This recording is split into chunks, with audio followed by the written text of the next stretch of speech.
Bueno, ya estamos. Bueno, buenos días a todos y todas. De nuevo, muchísimas gracias por haber venido, por haberos quedado, a las que habéis estado desde las 10 de la mañana en la primera parte de este acto. Os agradecemos muchísimo que os hayáis quedado. A quienes hayáis venido ahora a escuchar a tres ponentes que hemos traído, algunos de fuera de Madrid, a hablar de vivienda, muchísimas gracias por haber venido también y, sobre todo, muchísimas gracias a vosotros tres por estar hoy aquí con nosotros. Para efectivamente hablar y ponerle foco al que creemos que es el principal tema político de esta ciudad, en el que más Madrid vamos a poner todo nuestro esfuerzo, que es el tema y la problemática de la vivienda. Me voy a repetir un poco porque hay ideas que ya se han dicho esta mañana y que están en nuestro documento político, que es lo que hemos presentado hoy aquí, pero que creo que son muy importantes y que tenemos que fijar en nuestra cabeza como organización y para que queden claras. Y es que en esta legislatura se va a terminar de definir ese modelo neoliberal de ciudad, efectivamente con un pacto urbanístico entre grandes poderes que se va a definir en la redacción y elaboración de un nuevo plan general, con instituciones públicas que ya sabemos que llevan décadas plegadas a los intereses de las grandes compañías y de los grandes capitales de la ciudad, y que además que en ese nuevo modelo de ciudad, en ese modelo neoliberal, hacen cada vez sangrar más las grandes brechas que tenemos en nuestra ciudad, que es la brecha norte-sur, que es la brecha de entre dentro y fuera de la M30 y que también es la brecha entre propietarios y arrendatarios. En esa coyuntura, lo que suceda con el derecho a la vivienda es obviamente clave para la ciudad de Madrid y para el modelo de ciudad. Estamos ahora mismo, y esta semana yo creo que lo hemos evidenciado y se ha visto claramente, en una contraposición de relatos sobre qué pasa con la vivienda en España y qué pasa con la vivienda en Madrid. Unos relatos que ya sabemos que muchas veces están sesgados porque se hacen con datos pocos de los que hay y casi todos que vienen del sector privado, del sector más interesado. Entonces, una falta de datos públicos y objetivos muy importantes. Y es clave lo que pase con las políticas de vivienda porque es lo que van a definir efectivamente qué tipo de políticas se ponen en práctica, cuáles son los intereses y quiénes son los agentes, los operadores que más poder tienen a la hora de definir el modelo de ciudad, y también van a definir muy claramente cuál es el poder que tienen los vecinos y las vecinas a la hora de decidir qué modelo de ciudad tenemos en un futuro, en un plan especial, en un plan general y en unas políticas que definen la ciudad a muchas décadas vista, que son políticas de muy largo plazo. Como decía, esta semana yo creo que se ha ejemplificado muy claramente en todo el escenario político español esa lucha por el relato sobre la vivienda. Entre una vivienda como negocio, un mercado de la vivienda como negocio, o un mercado o una vivienda como derecho, como servicio público, ¿no? Con una apuesta por unas administraciones públicas que efectivamente quieren ser un actor clave en el sector de la vivienda, en el mercado de la vivienda, y cuyo dinero se invierte y se pone al servicio de la gente para ampliar los parques de vivienda pública, o una administración que pone ese dinero justamente en el mercado privado para el interés y la ganancia de unos pocos, o unas administraciones que efectivamente ponen coto y le quitan la alfombra roja a los grandes inversores, principalmente extranjeros, que hacen caja con el negocio de la vivienda, o una administración que es capaz de poner límites, regular el mercado de la vivienda por el interés de todos. Desde Más Madrid tenemos claro, ya lo ha dicho antes Rita, y lo decimos desde hace meses y lo vamos a seguir diciendo, tenemos claro dónde nos situamos. Nos situamos en la vivienda como derecho, nos situamos en la vivienda como servicio a la sociedad, como servicio público, como lo es la educación o como lo es la sanidad, donde la Administración tiene que entrar fuerte y tiene que ser un actor clave de control y de promoción de ese derecho. Y desde Más Madrid vamos a dedicar todas nuestras energías en los próximos años, en la legislatura que nos queda hasta llegar a Cibeles, porque en el 27 estaremos ahí poniendo esa energía por defender el derecho a la vivienda en Madrid y planteando alternativas reales y factibles para mejorar la vida de los madrileños. No aspiramos a dar las respuestas a este problema solas, pero sí que queremos ser un actor clave que proponga, como digo, bueno, pues propuestas, iniciativas y que promueva el debate y que promueva la discusión y que genere datos fiables, como hemos hecho con el informe que hemos presentado hace pocas semanas de Madrid Ciudad Tensionada, ser un actor activo dentro del debate sobre qué pasa con la vivienda. Y este acto, bueno, pues es otro momento más justamente, bueno, pues para ser bueno, pues un facilitador del debate, un facilitador del intercambio de ideas y del generador de ideas sobre qué está sucediendo con la vivienda en Madrid. ¿Qué está sucediendo con la vivienda en Madrid? Yo creo que todos lo sabemos, creo que aquí no nos vamos a descubrir nada nuevísimo. Tenemos una emergencia habitacional gravísima, que se va agravando además con los meses de manera muy exponencial, cada vez está siendo más preocupante y bueno, pues hacen falta políticas públicas reales y valientes que, bueno, pues que cortocircuiten esa emergencia y que la hagan parar. Hemos traído a 3 personas que nos van a hablar de 3 temas que creemos que son algunos de los temas que son más claves para analizar y desgranar esta emergencia habitacional, que son los precios de los alquileres, los precios de la vivienda en general, pero específicamente los alquileres, la vivienda pública o no solo la vivienda pública, sino qué pueden hacer los actores públicos por la vivienda como promotores, como grandes promotores o como grandes actores del mercado de la vivienda. ¿Y qué está sucediendo? ¿Cuál está siendo la transformación de nuestros barrios cuando tenemos miles de pisos turísticos ilegales que están inundando la ciudad de Madrid? ¿Y cuál es el rol de la ciudadanía activa a la hora de defender la identidad de nuestros barrios y para esa transformación que estamos viviendo? Cuando hablamos del precio de la vivienda, solamente algunos datos que yo creo que ya conocemos mucho, pero que creo que son importantes para fijar la idea y para que también bueno, pues los ponentes que hemos traído de fuera entiendan la situación de lo que está sucediendo en Madrid. A pesar de ser un país de propietarios, como todos sabemos, y que las personas que viven de alquiler siguen siendo minoritarias en la ciudad de Madrid, ahora mismo hay alrededor de un 25% de hogares que viven de alquiler en Madrid, que es un porcentaje que va subiendo en algunos barrios del centro de la ciudad, ya alcanza a más del 30%.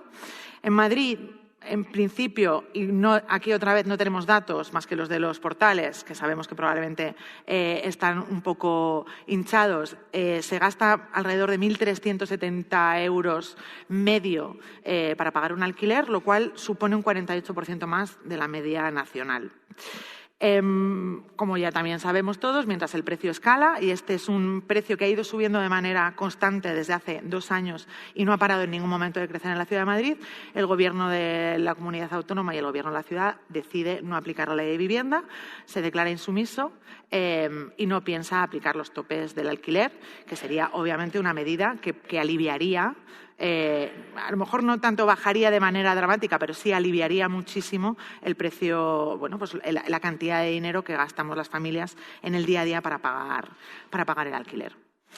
La segunda cuestión, y para esto tenemos a Elga Molina, responsable de la asesoría jurídica de la Empresa Municipal de la Vivienda y Actuaciones Urbanas de Tarragona, que es especialista efectivamente en vivienda y nos va a hablar de cuáles son, bueno, pues los impactos que tienen las regulaciones del alquiler en diferentes ciudades y si funciona o no funciona para regular, para mitigar o para frenar las escaladas del precio.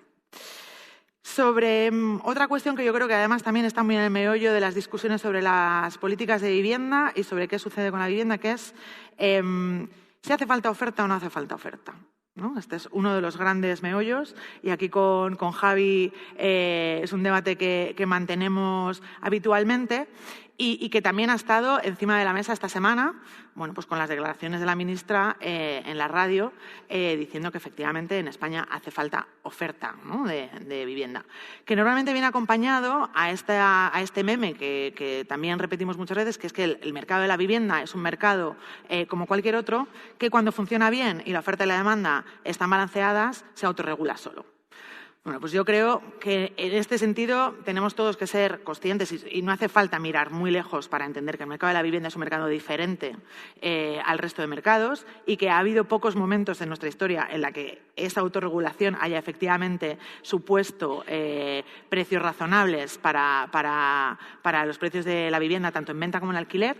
Tenemos el ejemplo de 2008 de la crisis, una crisis que fue precedida de un aumento de la oferta sin parangón en este país, donde en ningún momento se frenaron los precios y que, además, justamente un mercado muy mal autorregulado, con enormes agentes tóxicos, con hipotecas completamente tóxicas, hizo que estallara la burbuja y que se llevó por delante pues la vida de muchísima gente, ¿no? Con lo que ya sabemos, ¿no? Desahucios, despidos, etcétera, etcétera.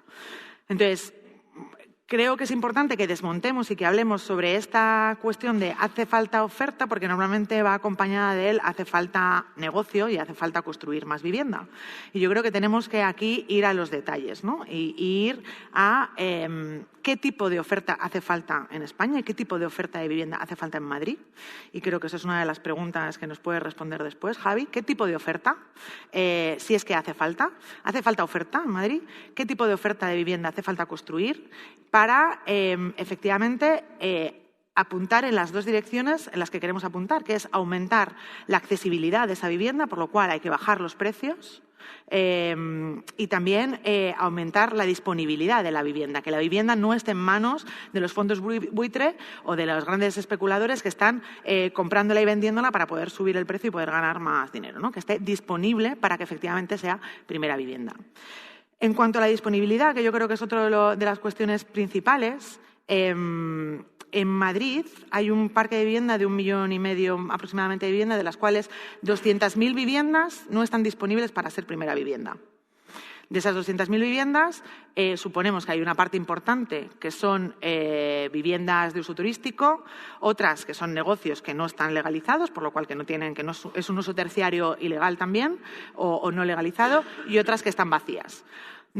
Construir 200.000 viviendas es un esfuerzo enorme y se tarda muchísimo tiempo. Si hubiera una pequeña parte de esas 200.000 viviendas que pudiéramos recuperar para que fueran viviendas principales, ya estaríamos aumentando la disponibilidad de vivienda en la ciudad y eso ya repercutiría de manera muy positiva en bajar los precios del alquiler. Y esto en Madrid ya se vio durante la pandemia cuando las viviendas de uso turístico desaparecieron, pues porque desapareció el turismo, y durante ese momento del año 2021 el precio del alquiler en Madrid bajó hasta un 15%. ¿Qué sucede con las viviendas de uso turístico en Madrid?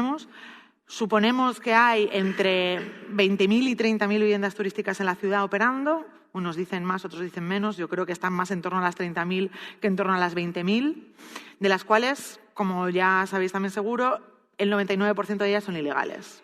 En Madrid hay una normativa, un plan especial que utiliza la ordenanza, el urbanismo, las normas urbanísticas para prohibir las viviendas de uso turístico en pisos residenciales, que en Madrid no se está cumpliendo desde hace 5 años y que permite que las viviendas de uso turístico funcionen en la ciudad de manera, como un mercado, como un negocio ilegal a la luz del día, que está enriqueciendo a muchísima gente y que está provocando que los precios del alquiler se disparen, pero que también están provocando un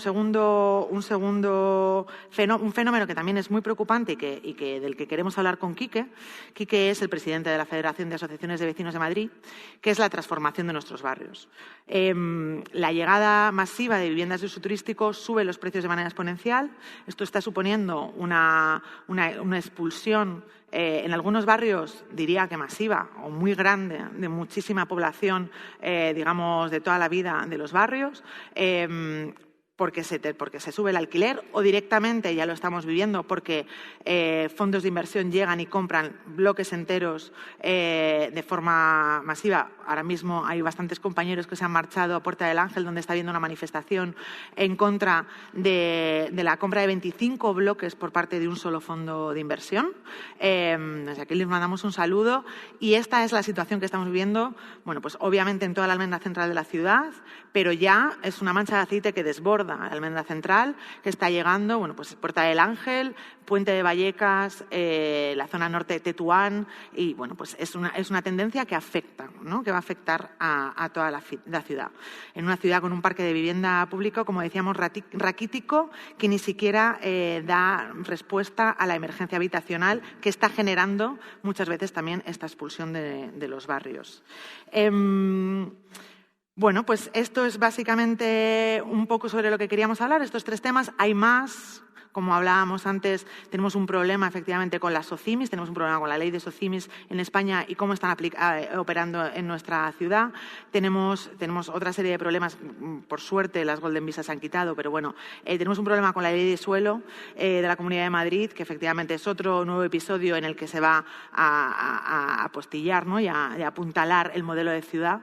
Pero hoy queríamos hablar de estos 3 temas, entonces voy a ya pasarle la palabra a nuestros ponentes. En primer lugar, a Javi Burón, que es un experto gestor de empresas de vivienda pública en nuestro país. Llevamos muchos meses, ahora yo creo que cada vez más hablando de Viena, el modelo de Viena. El modelo de Viena es un modelo excelente de cómo una ciudad con sus instituciones públicas apuesta por la vivienda como un derecho y hace diferentes cosas a la vez para poder garantizar eso, ¿no? Regula los alquileres, construye vivienda pública, promueve viviendas cooperativas en suelo público, pero creo que también en España tenemos ejemplos mucho más cercanos sobre, pues de ciudades y comunidades autónomas que han decidido apostar por la vivienda como un derecho y tú, pues has estado gestionando tanto en Barcelona y ahora estás en Navarra, gestionando y poniendo políticas públicas justamente para esa visión política y nos gustaría que nos contaras, pues lo primero, ¿por qué hace falta que los ayuntamientos y las instituciones públicas sean un actor clave en el mercado de la vivienda? ¿Cómo se hace eso? ¿Qué herramientas? Y también queremos que nos hables cómo se construye, porque creemos que es lo que necesita Madrid, un parque público de vivienda a la altura de las necesidades para que la vivienda realmente sea un derecho. Muchísimas gracias. Bueno, muchísimas gracias a ti y a vosotros por la invitación. No pensaréis que tengo respuestas para todas esas preguntas.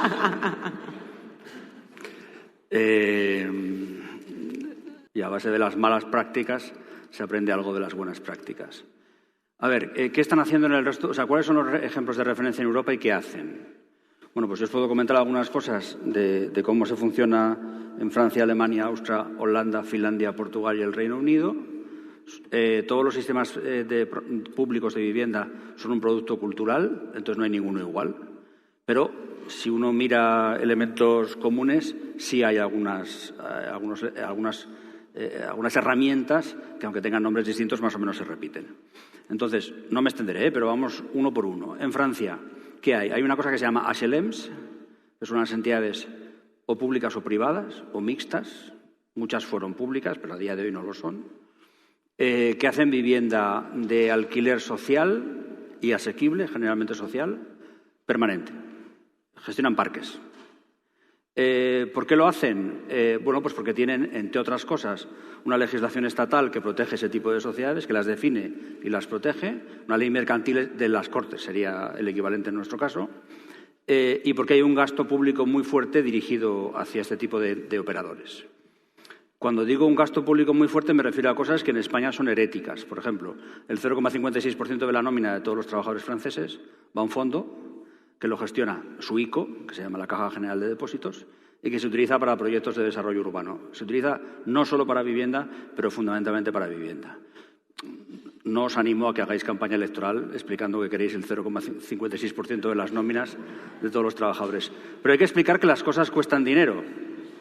Y si las cosas cuestan dinero, el dinero tiene que salir de algún lugar. Es decir, hay operadores públicos, pero también privados, que hacen una vivienda que genera unos beneficios muy escasos y muy a largo plazo porque hay un sistema de cobertura. En Francia, además, hay otra cosa que se llama la libreta A, que para entendernos sería como si hubiese una renta fija, un producto de renta fija, que cuando tú lo compras como ciudadano es como una letra del Tesoro normal, pero que su rendimiento se utiliza solo para hacer políticas públicas de vivienda y también lo gestiona la misma Caja General de Depósitos. Ahí tenemos muchos elementos: operadores, financiación, marco jurídico. En Alemania hay muchos de estos elementos, pero sin embargo ellos están sufriendo por una cosa, y es que tienen poca vivienda pública de alquiler, poca es 5 veces más que nosotros, ¿verdad? Pero poca en el conjunto europeo y poca siendo como son los alemanes, porque tienen esquemas muy fuertes de subvenciones públicas a propietarios o empresas privadas que acepten reducir el alquiler a cambio de una serie de subvenciones de rehabilitación y de explotación. Tienen un problema porque esos acuerdos vencen temporalmente. Y una cosa que se parece a la descalificación de nuestras viviendas protegidas, ellos lo tienen con esos acuerdos. Sobre todo cuando hay paquetes muy grandes acordados con empresas, que por cierto están todas en una misma patronal que se llama BBU. De nuevo, otra vez, la idea de que hay un tipo de empresas privadas específicas que trabajan en vivienda no de mercado. Bueno, el modelo alemán tiene sus problemas y seguramente están gastando en exceso como consecuencia de que no garantizan la permanencia, que sí garantiza Francia con esas empresas que trabajan para siempre. Austria. Bueno, Austria es el lugar, la capital occidental de la vivienda asequible, porque la ciudad de Viena gestiona 220. Viena tiene más o menos el tamaño de Barcelona. Un poquito más, está prácticamente acercándose a los 2 millones. Pero el número de viviendas se parece mucho. Tiene 220.000 viviendas propias de una sola empresa, que es el mayor arrendador de Europa, que se llama Wiener Wohnen. Tiene 200.000 viviendas de 48 empresas privadas con ánimo de lucro limitado que trabajan solo con Wiener Wohnen. Otra vez, de nuevo, operadores privados que trabajan con una serie de requisitos junto con la Administración y también tienen lo del impuesto o la contribución de trabajadores y empleadores a las políticas públicas. Allí es el 1%, no el 0,56%. Y además tienen un banco público de suelos, que también es muy interesante. Aunque nosotros tenemos patrimonios públicos de suelo, podría servirnos. En Holanda, que es otro de los lugares de referencia y de interés. Hay una federación de empresas que se llama AEDAS, que asocia a empresas privadas que solo hacen alquiler asequible. Y son empresas que han recibido suelo público en el pasado, financiación, acompañamiento técnico, etcétera. A día de hoy prácticamente no reciben subvenciones porque tuvieron un pleito con la Unión Europea que el Estado holandés perdió. Pero siguen teniendo una cosa muy interesante y es que todas las entidades de AEDAS están obligadas a respaldar sus créditos mutuamente, como una línea de garantía. Hay una mutualización del riesgo. Y el Tesoro holandés responde en segundo lugar. Nunca ha tenido que hacer uso de ese instrumento el Estado holandés, pero está ahí. Y hubo un gobierno conservador que quiso levantarlo y decir, no, es mucho mejor que fluctúe el mercado. Y entonces los operadores de mercado se le acercaron al ministro de Economía y le dijeron exactamente por qué sois tan imbéciles. O sea, si nosotros ahora estamos financiando en una cantidad importante y a un precio razonable a un tipo de operadores que os producen un servicio público, si tú me levantas la garantía que nunca has tenido que ejercer, yo voy a dar menos créditos y más caros. ¿Le interesa a alguien esto? Y ese propio gobierno conservador, que por cierto fue el de Mark Rutte, el que se acaba de largar, pues sacó la patita. Otro sistema también interesante, habitualmente menos en el foco, Helsinki, en Finlandia. Helsinki gestiona 1/3 de la vivienda de la ciudad, tiene acordados con operadores privados de lucro limitado otro 1/3 de la ciudad y impone obligaciones en relación al tipo de uso urbanístico del suelo al otro 1/3 de operadores. Prácticamente el suelo está nacionalizado, sin decirlo. Y, bueno, no haré la lista inmensa, pero, bueno, sí que nos damos cuenta de que en todos los lugares hay entidades privadas con ánimo de lucro limitado, que trabajan dentro de un marco jurídico definido por el Estado, que reciben una serie de financiación, subvenciones y apoyos y que no son un servicio público tal y como lo entendemos nosotros, pero materialmente son un servicio público. Y he dicho que dejaba para el final un tema que nunca se cita, pero Lisboa tiene el 20% de la vivienda de la ciudad es parque público de alquiler. Solemos mirar con descendencia hacia Portugal, que tiene el 16% de vivienda social, que solo es 8 veces más que nosotros.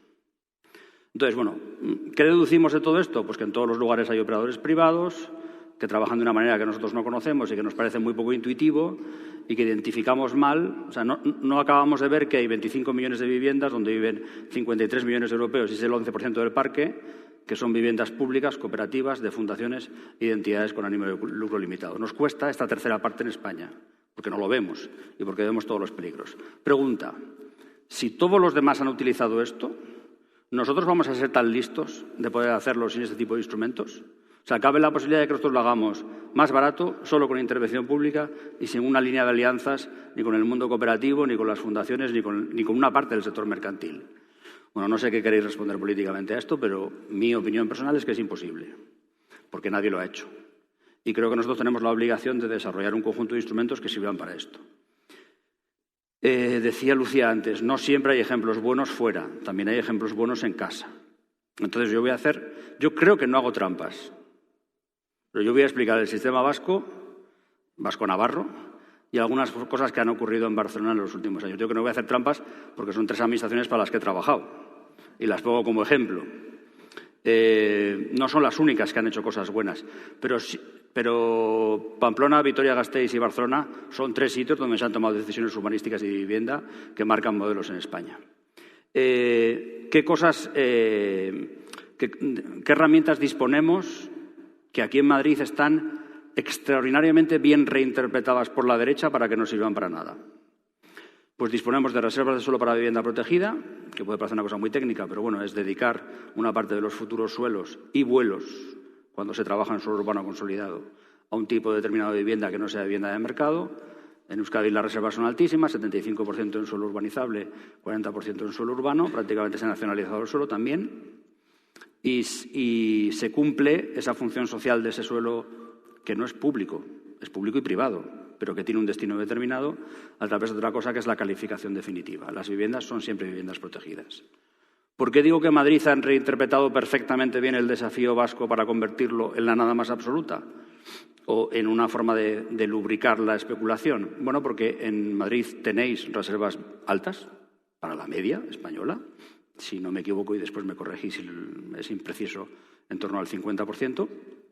Pero tenéis el segundo plazo de descalificación más corto de España. Os acaba de ganar Andalucía, que lo han modificado recientemente y que descalifican vivienda protegida en 7 años.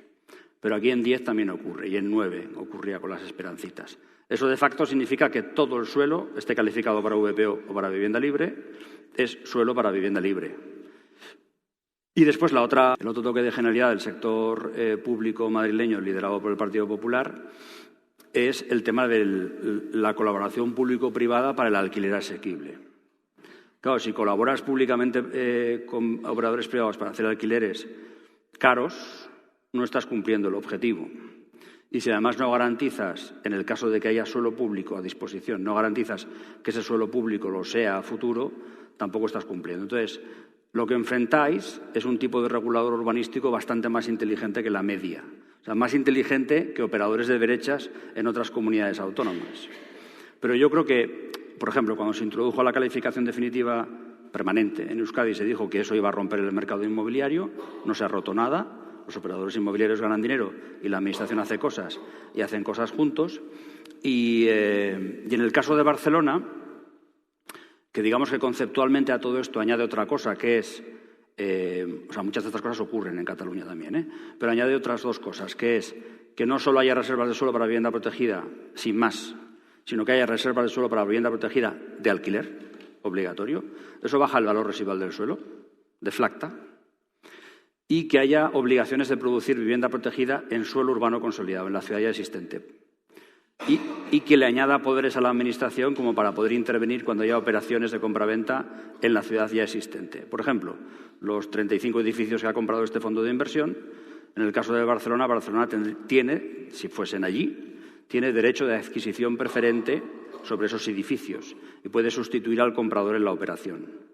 Otra cosa es que ninguna hacienda pública es capaz de hacer eso de manera indefinida en el tiempo. Pero el solo hecho de que tú puedas deshacer algunas operaciones ya es importante para poder intervenir. Y ahora me voy a centrar en un tema que no me va a hacer muy popular, o sea, yo eso ya lo sé, pero que no tengo más remedio que ser sincero, y es, vale, os he contado cosas que ocurren por el resto de la Unión Europea y quedaros con que todo eso que os he contado de países europeos, Euskadi, Navarra, Cataluña, a su manera, están intentando hacer sus propias versiones de ello. Desde abajo, sin el apoyo de la legislación estatal y sin acompañamiento fiscal.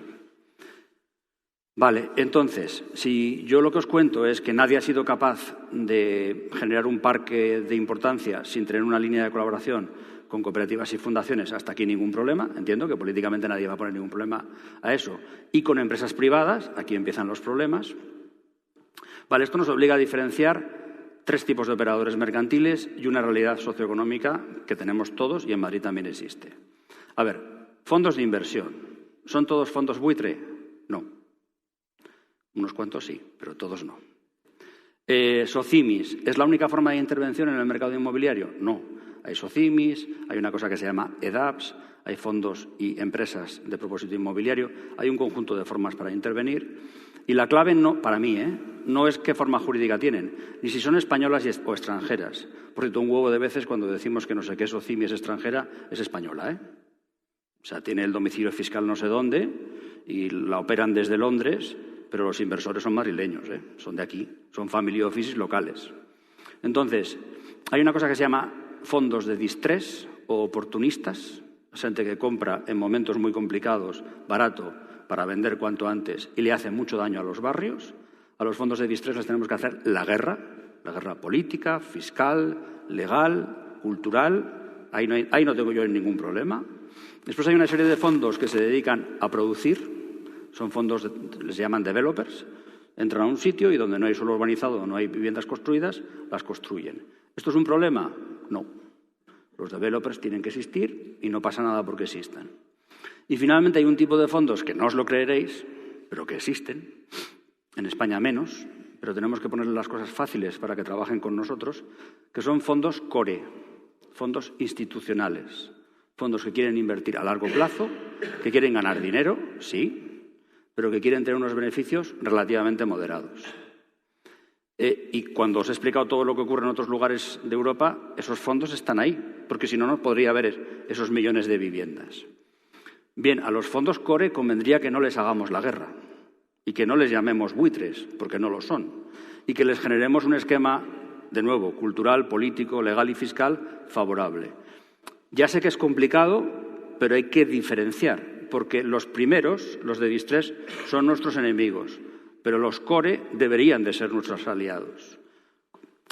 Y no sé en cuántos problemas me he metido, pero ahora voy a meterme en un problema más, y es: no hay informes en Madrid sobre la estructura de la oferta del alquiler, sobre la estructura de la propiedad y la oferta del alquiler. Pero sí los hay en Barcelona porque el observatorio de allí lo está haciendo. ¿Cómo es la realidad de Madrid? ¿Muy distinta? No lo sé, alguna diferencia habrá.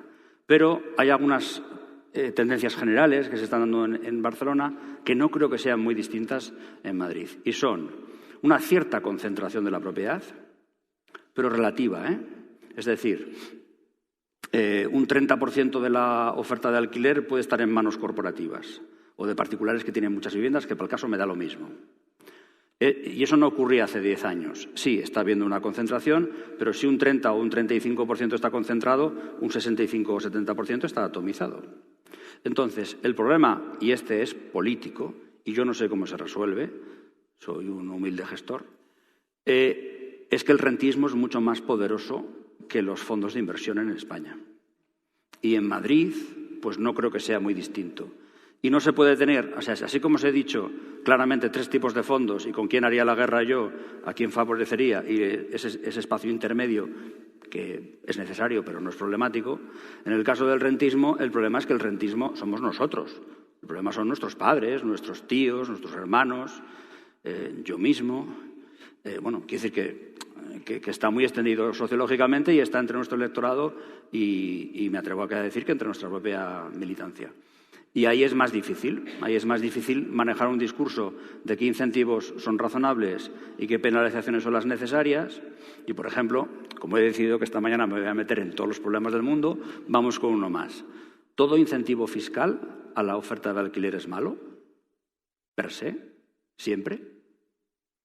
Bueno, no lo sé. O sea, a mí me parece que tú preguntabas antes, ¿hace falta más oferta? Sí, pero de algún tipo de vivienda. Hace falta más oferta de vivienda social, de vivienda asequible, en alquiler, permanente, operado por una serie de entidades. Claro, si un propietario particular alquila su vivienda dentro de ese contexto, a mí no me parece mal darle incentivos fiscales. Habrá que estar muy encima, habrá que ser cuidadoso, etc. Entonces, conclusión que os lanzo final. Si queremos generar una infraestructura, y se trata de esto, o sea, has hablado antes de 200.000 viviendas. Yo tengo un defecto y es que lo traduzco todo a euros. Son 32.000 millones de euros. Entonces, para generar una infraestructura hace falta saber a dónde se quiere ir, pero también tener muy claras las diferencias y los matices y tener muy claro con quién quieres colaborar y con quién quieres confrontar. Y mi opinión es que es imposible confrontar con todos a la vez porque perderemos.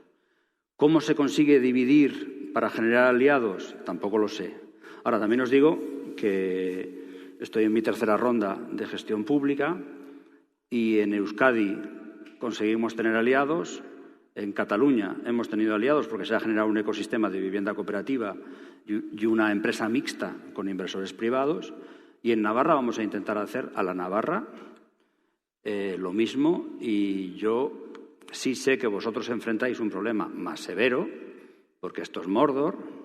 Por cierto, yo he vivido 5 años en Madrid y Madrid mola, pero a la vez es Mordor. Entonces, seguramente este es el sitio más complicado donde hacer esa operación. Pero yo lo que os transmito es que técnicamente en España hay mucho conocimiento sobre qué hay que hacer, es un problema sobreestudiado y hay un montón de lugares donde hay gente que sabe qué es lo que hay que hacer y que la batalla sobre todo es cultural y que los detalles importan. Y espero no haberme extendido en exceso. Sí, me he extendido. Disculpas. Regular el precio del alquiler como una medida que tiene que ir, que tiene que acompañar, ¿no?, la generación de esa infraestructura pública para contener probablemente en el más corto plazo los precios alcistas del alquiler. Para eso hemos traído a Elga, que viene de Tarragona, como he dicho antes, y que que queremos que también, no sé si se va a meter también en muchos charcos, pero que nos hable sobre qué impacto ha tenido en Europa y en ciudades en España la regulación del precio del alquiler, cómo funciona, cómo funcionaría, cómo funciona con la nueva ley, que en Madrid claramente por ahora no vamos a poder disfrutar, pero cómo funcionaría y qué impactos crees que podría tener en los precios del alquiler en Madrid. Muchísimas gracias. Bueno, muchas gracias. Buenos días a todos. Muchas gracias, Lucía. Sobre todo, muchas gracias a Más Madrid por invitarme a estar aquí a hablar del apasionante mundo de la política de vivienda. Bueno, yo creo que vamos a empezar primero con una visión un poco positiva, y es que vosotros tenéis en Madrid un largo recorrido por hacer en materia de política de vivienda, porque se ha hecho muy poca cosa. Entonces, bueno, tenéis un campo de posibilidades, ¿no? Siempre hay que ver la parte positiva de todo. Entonces, bueno, un poco es qué posibilidades hay. Cuando hablamos respecto al precio de la vivienda, es verdad que por primera vez tenemos una ley estatal que nos permite regular los precios del alquiler. La triste noticia es que ya se ha anunciado que en Madrid esto no va a entrar en funcionamiento. Entonces, yo creo que esto es un caballo de batalla que hay que luchar sí o sí. ¿Por qué, no? O sea, la primera pregunta sería ¿por qué es necesario regular el precio del alquiler? ¿O por qué es necesaria una normativa que nos regule el mercado privado del alquiler? Bien, Rita ya lo ha comentado en la parte inicial del día de hoy, ¿no? O sea, al final tenemos un problema porque es un problema generalizado a nivel de España, es un problema generalizado a nivel de Europa, pero mucho más agudizado en España, que es que las familias destinan gran parte de su presupuesto al pago de la vivienda, más del 40% en el caso de España y de Madrid. Entonces, ¿qué es lo que nos aporta una política que regula los precios del alquiler? Pues primero que es una política que en principio tiene coste cero, ¿no? O sea, todos sabemos que los recursos en materia de vivienda son limitados. España no se caracteriza por ser uno de los países que más invierte en vivienda, ¿vale? Por ejemplo, aunque ha aumentado bastante en los últimos años, estamos alrededor de unos 2.500 millones. Si nos comparamos, por ejemplo, con Francia, se multiplicaría este presupuesto por 5. Entonces, bueno, tenemos pocos recursos y estos recursos se deben destinar a lo que realmente es necesario. Entonces, es importante una política de vivienda que nos permita recortar la brecha existente entre los salarios y los precios de la vivienda. Yo, por ejemplo, hace pocos días leía una noticia que decía que la Comunidad de Madrid es la que más caro está la vivienda de alquiler. A 16,8 el metro cuadrado de media, 33% más que el resto. Entonces, bueno, aquí tenéis un problema grave. O sea, todos en España tenemos un problema grave, como ya hemos anunciado, pero Madrid más, ¿no? Entonces, hay que poner el foco en la regulación del alquiler. Bueno, explicando un poco qué es lo que nos permitiría esta ley de vivienda, hay que tener claro que lo que regula es una política que no incentiva el que los precios bajen. Lo que incentiva es que los precios no sigan subiendo. ¿Vale? Lo que se ha regulado es una política de contención de precios de alquiler.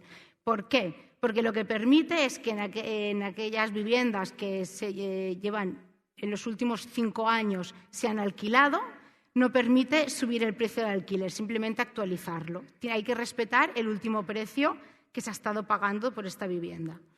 Y las viviendas que se ponen por primera vez en el mercado están limitadas por el índice de precios de alquiler que ha publicado el Ministerio. Claro, estos precios están hechos en relación también a las declaraciones de renta, ¿no? Es decir, a los precios que están actualmente en el mercado. Por lo tanto, es una política que lo que permite es la contención, nunca la reducción. Esto lo tenemos que tener muy claro. No hay sectores que han alarmado y han anunciado que esto va a ser el final de la oferta, el final de las políticas de vivienda.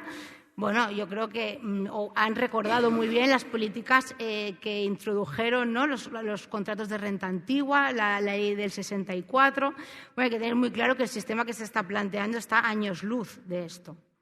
Bien, esto es lo primero. ¿Es adecuado o no? No lo sé, pero es lo que tenemos y con lo que podemos trabajar. Y yo creo que ya es una gran herramienta. Por primera vez tenemos que ser conscientes, tenemos una ley de vivienda que nos marca una estructura, una política a largo plazo y una herramienta para poder regular el mercado privado.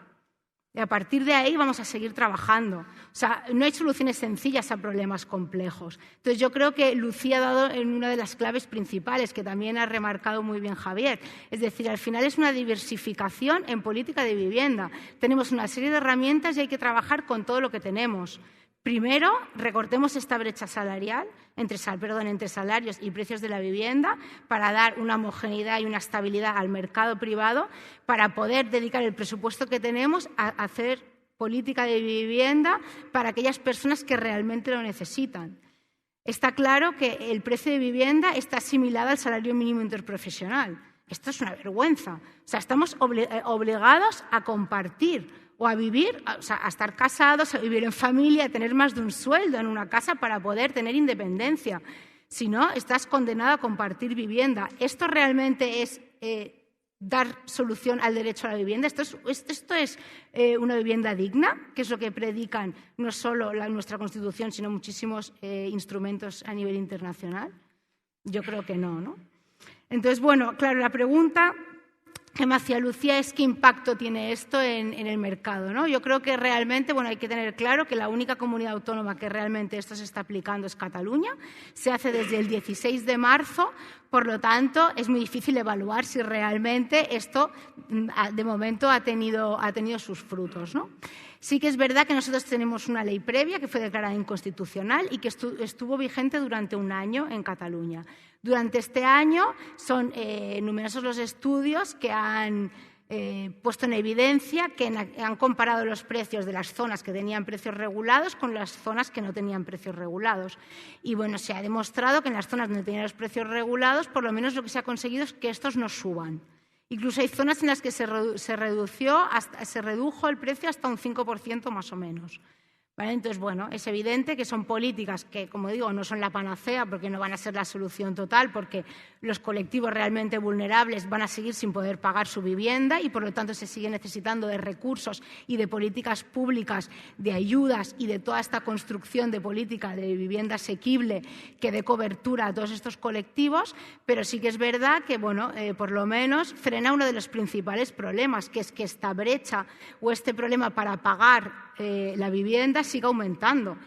Es evidente que el mercado no se regula por sí mismo, lo hemos visto. O sea, llevamos años donde el precio de la vivienda no hace nada más que subir, ¿no? Entonces, es importantísimo esta política de vivienda ya simplemente por este factor. De momento tenemos por delante, esto es un mecanismo que no es general, es decir, es una medida temporal y excepcional que se aprueba durante un plazo de 3 años. Pero bueno, ahora tenemos 3 años para testear todas estas medidas y sobre todo para mejorarlas, ¿no? Yo creo que sobre todo los que llevamos tiempo trabajando en materia de vivienda siempre pues reconocemos, yo por lo menos reconozco como una victoria la aprobación de este tipo de medidas, pero desde el primer momento hemos evidenciado que hay muchísimas medidas de mejora y que hay muchos temas que hay que seguir trabajando, ¿no? Entonces yo no quería perder la oportunidad de destacar un poco estas medidas de mejora sobre las que tenemos que trabajar.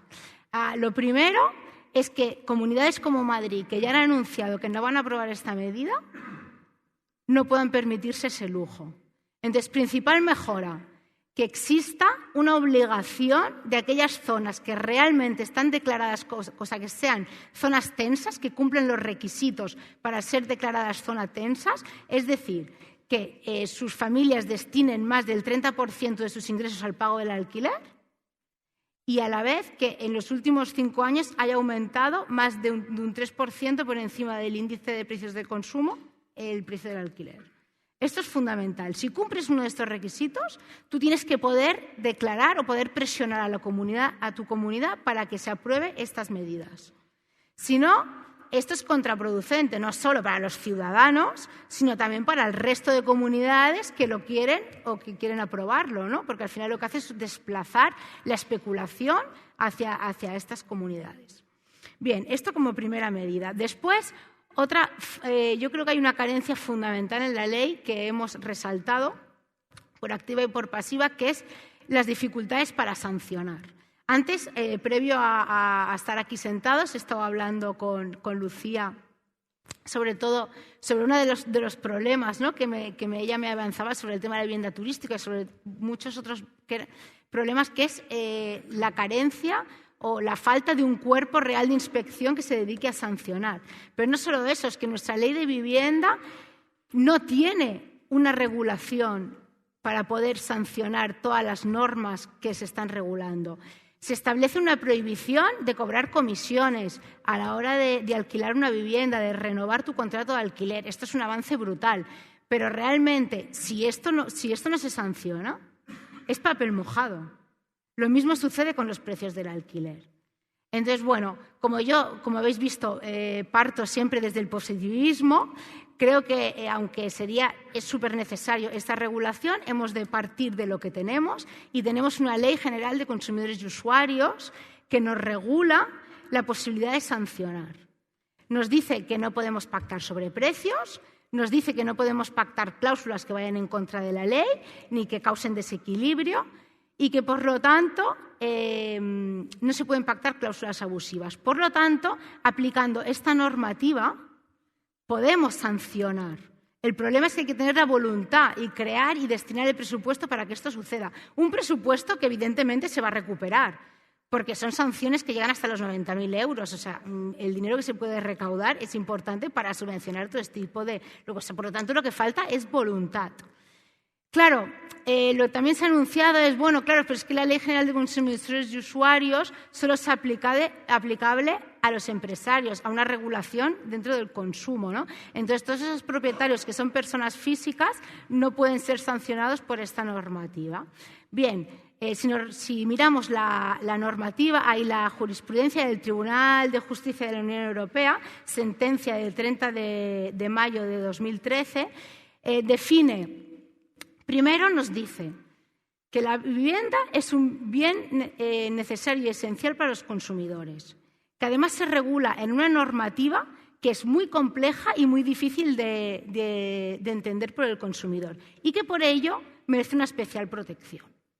Cuando nos define al arrendador, nos dice que el arrendador realiza una actividad empresarial siempre y cuando ponga bienes en el mercado y obtenga un beneficio con ellos, obtenga una renta por ellos. ¿Qué arrendador realiza eso? Cualquiera, sea persona física o sea persona jurídica. Por lo tanto, según el Tribunal de Justicia de la Unión Europea, arrendador y empresario, por lo tanto, es aplicable la normativa de consumo a toda aquella relación arrendaticia, independientemente seas persona física o jurídica. Aquí tenemos una baza importantísima. Una baza que nuestros departamentos de consumo podrían utilizar. Entonces, yo hago un llamamiento a que realmente utilicemos lo que tenemos y que realmente, si hay voluntad de trabajar en esta materia, se puede hacer, ¿vale? Entonces, es una reclamación que se puede hacer desde el ciudadano y que el sector público puede escuchar, ¿vale? Entonces, utilicemos las herramientas que tenemos. También otra herramienta que es muy importante es el poder reclamar dentro de la vía judicial. Esto tampoco se ha hecho una regulación específica. Sin embargo, tenemos nuestra propia legislación, ¿no?, que nos permite reclamar. Si un propietario no nos regula el precio del alquiler, podemos ir a la vía judicial a reclamarlo. ¿Qué es importante? Tener mecanismos extrajudiciales que nos permitan hacer esto. ¿Por qué? Para evitar tener que llegar a la vía judicial. El tiempo que esto nos conlleva, el desgaste económico y moral que esto implica, ¿vale?, dada la corta duración de los contratos de alquiler.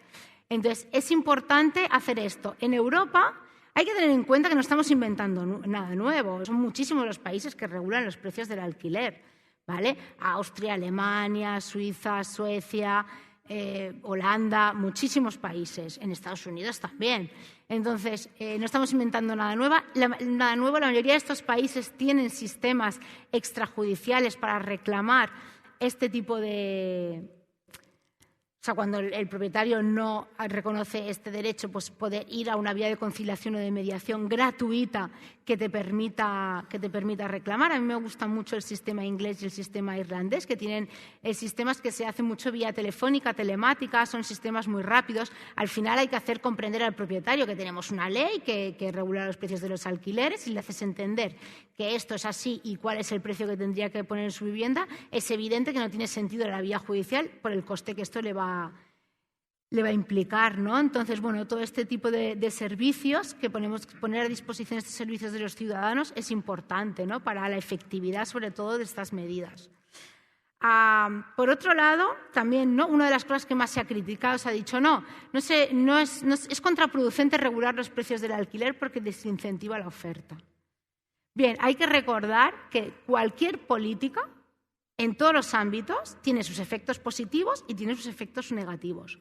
Porque hay unos efectos negativos, hemos de dejar de aplicar una política pública que realmente está demostrado que tiene efectos positivos, que tiene un coste cero para el ciudadano y que interfiere en el mercado privado y permite regular un mercado que por sí mismo no se puede regular. No. Lo que hay que hacer es destinar este presupuesto público que nos estamos ocupando en recortar la brecha entre salarios y vivienda, a contrarrestar estos efectos negativos. ¿Cómo? Como muy bien ha explicado Javier, aumentando la oferta de alquiler, construyendo vivienda a precio asequible, incentivando las entidades sin ánimo de lucro o de lucro limitado que cumplan una serie de requisitos y que incentiven este mercado asequible de alquiler. No solo eso, sino utilizando los recursos que tenemos a nuestra disposición. Hemos subvencionado a los bancos, los hemos rescatado, hemos destinado muchísimo dinero, hemos creado la Sareb con un fondo de viviendas impresionante. ¿Dónde están estas viviendas? ¿Se están poniendo a disposición de las administraciones públicas? Os puedo asegurar que no. Desde que estoy en el Servicio Municipal de Habitatge de Tarragona, llevo lidiando, intentando conseguir viviendas de este tipo. Y la respuesta siempre ha sido que es que Tarragona es un mercado tensionado, es un mercado donde realmente hay mucho negocio y que interesa vender esta vivienda. Se nos ha puesto a disposición esta vivienda así a unos precios que no podemos pagar. Entonces, aquí tenemos otro campo de batalla que es importante luchar. Después, para que realmente no se desincentive esta oferta. O sea, ¿cuál es el problema de la oferta con una normativa como la que nosotros tenemos? La fuga que se está produciendo por el miedo, sobre todo por toda esta desinformación que hay sobre este tipo de políticas. ¿Por qué? Porque aquí tenemos el sector de la propiedad está muy en contra de la regulación del precio del alquiler. A mí me sorprende realmente porque hay muchos países donde los propietarios son los primeros interesados en que se regule el mercado de alquiler. ¿Por qué? Porque da seguridad, porque da estabilidad, porque al final todos conocemos las reglas del juego, sabemos y da objetividad a los precios. Y eso también puede dar tranquilidad a los propietarios, que saben que ellos van a alquilar el precio al mismo, o sea, que los precios que ellos van a poner son los mismos que van a poner sus vecinos. Y por lo tanto ese inquilino no va a estar buscando la mejor oferta ni se va a marchar. Al final, dar estabilidad. Esto, por ejemplo, ha sucedido en Alemania. Alemania tiene los precios regulados desde los años 70 y ha sido voluntario, un sistema voluntario hasta el año 2015. Es curioso ver que, aunque ha sido voluntario durante todos estos años, el 90% de los alquileres en Berlín se hacían a través del Mietspiegel, que es el sistema de control de precios. ¿Vale? Entonces, bueno, por un lado, es verdad que es un sistema en el que ellos tienen, el asociacionismo está muy instaurado, tienen asociaciones muy fuertes de inquilinos y de propietarios, que se les ha dejado participar. Esto es muy importante, que el ciudadano participe en la creación de estas normas, que las sienta como propias y le dé legitimidad democrática al sistema. Esto es importantísimo para que todos los actores realmente crean y luego participen y estén de acuerdo con las políticas que estamos implantando. Esto es importantísimo. Pero luego hay también otra serie de medidas que son muy importantes. Es decir, hay una fuga, o se está produciendo una fuga de propietarios por este miedo o por este reaccionismo a este tipo de políticas, que está haciendo que se desplace hacia otros sectores, como es la vivienda turística, como es la vivienda de temporada y como es la vivienda del alquiler de habitaciones. Entonces, es fundamental que pongamos el foco en regular todo este tipo de mercados. ¿Que tienen que existir? Sí, tienen que existir, pero que existan realmente para los colectivos que los necesitan, que son mucho más limitados, sino que no se utilicen este tipo de contratos para dar precariedad a los que realmente destinan la vivienda a su residencia habitual y permanente. ¿Vale? Entonces, es importantísimo poner foco en la regulación de este tipo de políticas. También incentivar, como no, la rehabilitación. Tenemos un parque muy deteriorado. La mayor parte del parque de viviendas en España es anterior a los años 70. No hay que olvidar que debe incentivarse la rehabilitación. ¿Vale? Entonces, también controlar, dicen, no, es que este tipo de políticas va a incentivar el mercado negro. ¿Verdad? No estamos inventando nada. Gesta ha puesto en evidencia que tenemos más de un 40% de mercado de alquiler no declarado. Pongamos foco aquí, destinemos recursos a regular y a controlar este mercado negro. Esto no es un motivo para no regular el precio del alquiler, sino que lo que hay que poner es foco en que todo esto no suceda. Y luego el tema de los beneficios fiscales. Yo creo que es importante, yo creo que Javier ha dado en la clave. ¿Debe darse beneficios? Bueno, ¿por qué no? Vamos a dar beneficios a todo aquel que realmente ponga vivienda en el mercado a las condiciones que nosotros queremos, que sea vivienda asequible.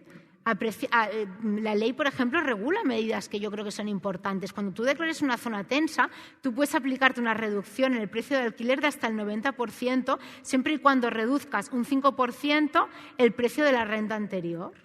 Bueno, entonces aquí ya no solo estamos conteniendo precios, sino que estamos provocando que esto se reduzca.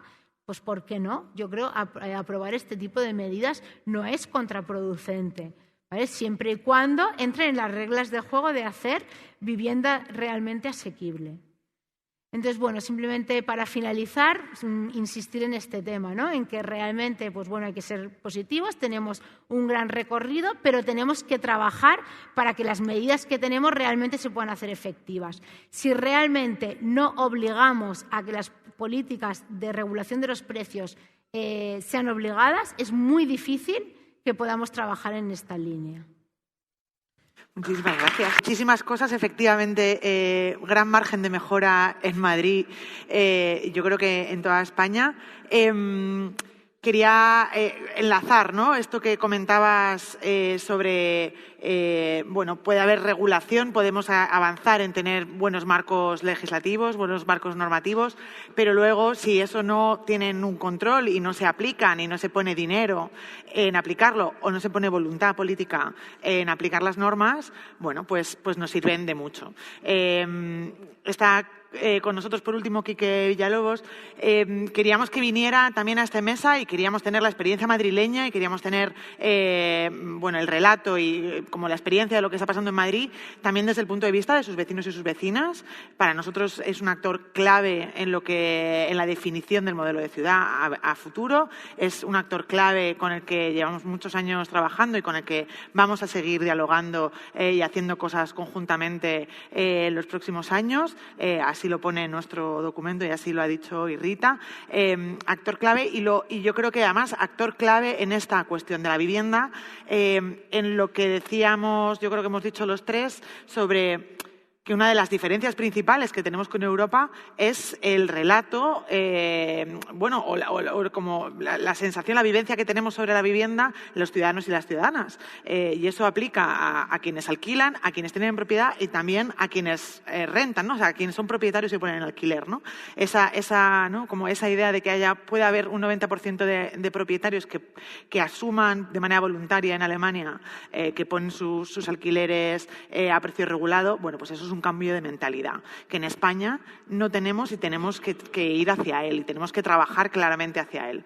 Y lo que puedan hacer, bueno, pues las entidades sociales, los movimientos ciudadanos, las asociaciones de vecinos hacia ello es fundamental. Y a la vez, yo creo que lo que estáis haciendo también, y es lo que nos gustaría que nos contarais, es plantarle cara y exigirle a la Administración que cumpla su parte, que haga su trabajo, que efectivamente haga normas que garanticen el derecho a la vivienda y que las que ya existen ponga el dinero suficiente para que se cumplan, como sucede en Madrid con las viviendas de uso turístico. Estáis llevando a cabo una lucha enorme con la cuestión de las viviendas de uso turístico en diferentes facetas. Nos acaba de venir una compañera a decirnos que se abre ya la oficina para afectadas por viviendas de uso turístico en Arganzuela también. Son avances que creemos que son claves en Madrid y que nos gustaría que nos explicaras bien de dónde surgen, qué es lo que planificáis y qué planes tenéis para el futuro. Genial. Bueno, lo primero, decir que encantado de acompañaros en este encuentro porque, como suelo decir, para las asociaciones vecinales es muy importante tener este diálogo con las fuerzas políticas para construir en común y porque de esa relación seguramente salen mejores cosas que cuando no lo hay. Y en estos momentos hay mucha menos relación con la fuerza política que gobierna que lo que sería deseable. Bueno, después de escucharos, me ha surgido ahí la necesidad, y voy a dedicarle un minuto, muy rápido, de decir una cosa desde la experiencia personal y bueno, pues un poco por si nos ayuda también a pensar en cosas. Rita hoy cumplía años, que son bastantes menos que los que he cumplido yo este año, que son 55. Cuando yo estaba por emanciparme, a principios de este siglo o a finales del anterior, se produjo en Madrid un movimiento importante de gente joven que el reclamo principal era la vivienda. Aquella juventud sin futuro y toda la gente que estuvimos en aquellas. Y fruto de aquella lucha, seguramente muchas de las personas que pudimos emanciparnos, pues lo hicimos gracias a todo aquello que desplegamos. Y para los que no tengan memoria o para los que no han vivido esa época, deciros que las empresas reclamaban los mismos márgenes de beneficio o de crecimiento del precio de la vivienda que reclaman ahora, que los incrementos que se produjeron son los mismos que se están produciendo ahora y que muchísimos de los comportamientos en general de modificación del suelo y de respuesta desde la Administración fueron los mismos que se están dando ahora. ¿Vale? En Madrid, que como siempre pues las cosas no son precisamente a mejor, pero aún así conseguimos aquello. Y estamos hablando de una época en la que Gallardón estaba en la Comunidad y Álvarez del Manzano estaba en el Ayuntamiento de Madrid y probablemente el Ayuntamiento de Madrid de estos momentos es el que más se parece de todos los tiempos recientes a aquel Ayuntamiento de Álvarez del Manzano. Y luego ya vino Esperanza Aguirre, que fue la que en menos de 2 meses, desde que finalmente tomó posesión, incrementó de la noche a la mañana un 33% el precio de la VPO y un 17,8% el de la VPT, que sería lo que hoy en día es la VPPL. Bueno, ya, para meterme ya en lo que venía hoy. Pero digo porque miremos con ese retrovisor lo que ocurrió y cómo reaccionamos y lo que conseguimos y también dónde estamos. Bueno, Metiéndonos en las BUT, voy a hacer también un repaso rápido de algunas características en cuanto a números. Yo voy a dar unos números más modestos de los que comentaba Lucía, pero no por ello son menos peligrosos o menos preocupantes, ¿vale? Si cogemos las plataformas, los datos de las plataformas, que como decía Lucía, son muy crípticos, son muy opacos y es muy difícil en realidad saber qué es lo que está ocurriendo, podríamos estar hablando de algo más de 20.000 viviendas en Madrid que estarían dedicadas a las viviendas de uso turístico. Pero si esos datos los peinamos con los datos que da el INE, que a diferencia de los que dan las plataformas o lo que puede ser más lo de Airbnb y tal, los aterriza a nivel de sección censal y da algunas pautas mayores, veremos que son menos, ¿no? Sobre todo porque hay una parte importante de esos 21.000 o 20 y tantos mil que se puedan extraer ahí los datos, que son, digamos que están dentro de las plataformas, pero que tienen alquileres que no son habituales o que no son recientes. Si nos vamos a los alquileres que se realizan durante todo el año en varias ocasiones, pues a lo mejor bajamos más hacia las 13.000, entre las 13.000 y las 14.000 viviendas, las que en estos momentos se estarían poniendo en uso habitual para la vivienda de uso turístico. Que lo mismo pasa si nos vamos a Barcelona, aunque la diferencia es mayor, pero bueno, en Barcelona estarían en algo más de 7.000. Probablemente porque la intervención en Cataluña en estos últimos tiempos ha ido ordenando ese mercado. El que haya unos números más reducidos no nos debe hacer, ya digo, tranquilizarnos. Y lo voy a desglosar un pelín, ¿vale? De lo que vemos de los datos del INE y peinados con lo de las plataformas es que en torno a la mitad de todas esas viviendas están en el distrito centro. Y luego ya nos tendríamos que ir al extremo de los extremos, que es donde yo vivo, en la periferia de las periferias, que estaríamos en un 1%, ¿vale? Si nos vamos ahí, ¿no? A Villa de Vallecas, por ejemplo. Si aterrizamos muchísimo más territorialmente, salen cosas muy interesantes, y es que en el distrito centro, que es donde más se acumula, el único barrio que no queda a la altura en cuanto al número de viviendas que se ponen a disposición es el barrio de Cortes, que por algo será. Luego se aprecia una línea muy clara de número de viviendas alquiladas, que sería en una línea horizontal que une la Plaza Mayor con Cibeles, para que nos hagamos una idea, y una diagonal que sería el eje de la calle Alcalá Gran Vía, ¿vale? En todos estos espacios, ya digo, digamos que los intervalos en los que estaríamos rondando, estaríamos hablando de entre 1.000 y 2.000 o 2.000 y pico viviendas por barrio. Y si luego eso lo aterrizásemos muchísimo más por secciones censales, veríamos que no hay ni una sola sección censal que no tenga entre 30 y 40 y tantas viviendas de uso turístico en esos barrios. Es decir, estamos hablando de altas concentraciones. Por eso no podemos decir, que no hace falta irnos a números máximos para decir que los números que tenemos son preocupantes. ¿De acuerdo? Si nos salimos ya hacia afuera, pues sí que tenemos los barrios, o sea, los distritos de Salamanca, ¿no? de Chamberí, de Retiro, por supuesto Arganzuela, ¿no? Que también acumulan progresivamente muchas viviendas de uso turístico. Aquí estaríamos hablando de que cada barrio de esos distritos está entre las 300 y las 400 viviendas de uso turístico, que no es poco. Y si luego ya nos fuéramos a barrios que están fuera de la almendra central, hablaríamos de entre 100 y 300 viviendas de uso turístico. Al final, como decía Lucía, el fenómeno se está extendiendo como una mancha de aceite. Las manchas de aceite, cuando el suelo es plano, se extienden así, ¿no? Pero cuando el suelo tiene grietas y tiene inclinaciones, se va por las grietas y se va por las inclinaciones. ¿Cuáles son las grietas y las inclinaciones de Madrid? Pues en estos momentos fundamentalmente la línea 1, la línea 3 y la línea 5 de metro. Entonces, si cogemos esas líneas, veremos que por ahí se extiende la mancha de aceite. Y cuando hablamos de la línea 5, tanto en el sur como en el norte. En el norte es más marcado la parte que estaría en el entorno del aeropuerto, pero, por ejemplo, en el sur son preocupantes fundamentalmente el barrio de Puerta Bonita, en Carabanchel, ¿no?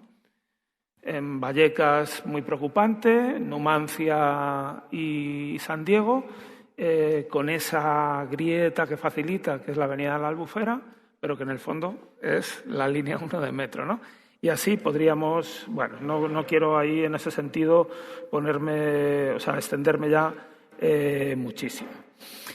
Sí que quiero dedicar unos minutos o un minuto a decir que en el distrito centro, que es el más saturado, si sobreponemos los mapas de vivienda de uso turístico con los mapas de lo que sería la presencia hotelera y las terrazas, casualmente coincide. Con pequeñas diferencias, pero casualmente coincide.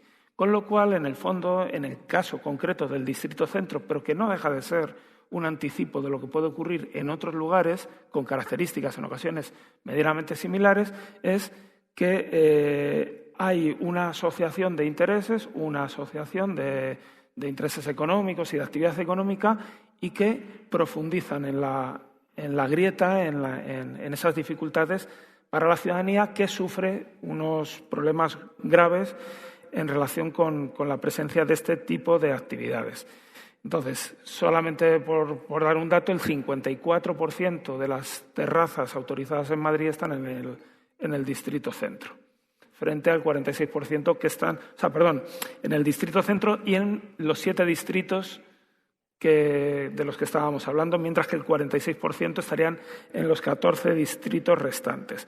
Aunque yo sé que conocéis Madrid, ¿no?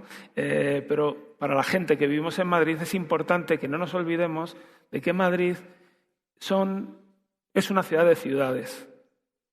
Madrid son 21 distritos, que es como decir que tiene 21 ciudades dentro de una misma ciudad, porque cada uno de los distritos de Madrid es más grande en población que cualquier capital de provincia de Castilla y León. Incluso hay barrios de la ciudad de Madrid, no ya distritos, que en población son más grandes que cualquier capital de provincia de Castilla y León. ¿De acuerdo? Mi barrio tiene más población que Segovia.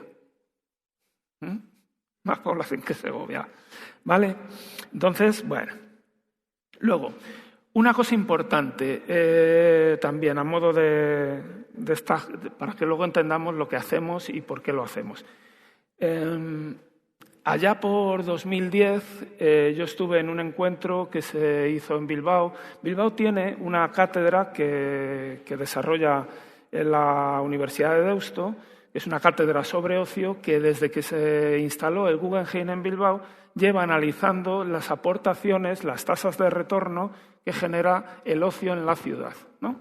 Y lo vincula en principio al Guggenheim, pero a otro tipo de actividades. Y todos los años organiza un encuentro que, si tenéis la oportunidad, os animo a que participéis, que es el famoso Ociogune, donde se suelen poner encima de la mesa las tendencias o el adelantamiento de las tendencias en materia del ocio.